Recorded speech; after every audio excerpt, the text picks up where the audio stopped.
From our standpoint, as McCown Sweeney Consulting, we like Cincinnati. We like the Cincinnati region, both the Kentucky side and the Ohio side. Every time I come here, the city of Cincinnati, the downtown, is so exciting, so vibrant, so dynamic. It's a Cincinnati I think most people aren't aware of. It's not the Cincinnati people remember. So as site selectors, we're aware of some of the exciting new Cincinnati that's been emerging. Our clients, not so much. Now, it's sort of a good news, bad news situation. The good news is we don't ever hear anybody saying anything negative about Cincinnati. But I can't remember if we've had anybody say, you know, we need to include Cincinnati in that list. You have a good workforce, and that you have a long history of manufacturing. You have a lot of manufacturing skills in the community. You have some great industrial presence here. So you have a good base upon which to build manufacturing from a labor standpoint. The flip side on the labor is that neither Ohio nor Kentucky are right-to-work states. And you have some nearby competitor states, namely Indiana and Michigan, which in the past year have changed those rules. That will hurt the state of Ohio and subsequently Cincinnati, in that you'll almost certainly get less opportunities. You don't even know which ones you're not being considered, because that right-to-work screen is usually done at the very, very earliest stages of a project. So that would be a little bit of a challenge.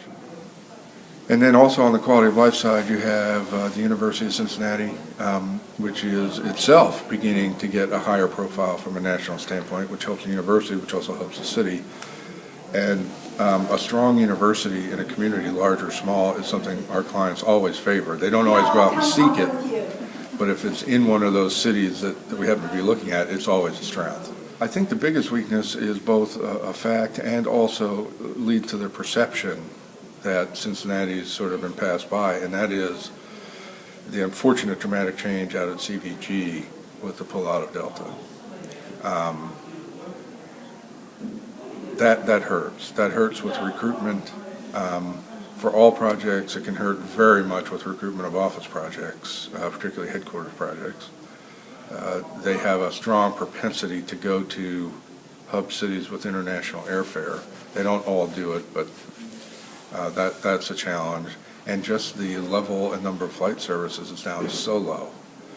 Now, I have gotten some information that to show that, you know, the airport hasn't dried up and gone away. There's still a decent amount of activity, but it's not anything near where it was. And I think the perception, it's sort of, unfortunately, that feeds the perception that maybe, you know, Cincinnati had a run and it's on the downside now. And in most cases, their needs just sort of drive them to the Chicago, Atlanta, New York, Dallas, those kind of major hub cities, even Washington, D.C. So I don't think it's over for Cincinnati, but you know, Nashville in the 2000s had a pretty good run of headquarters. That slowed down a little bit. So it can be done, but I think it's going to be a little more selective. You're going to be fighting the trend of going to big hub airports. And even for somebody who's willing to look, you're going to have a good story about the service that you have and maybe the service that'll start growing again out at the airport.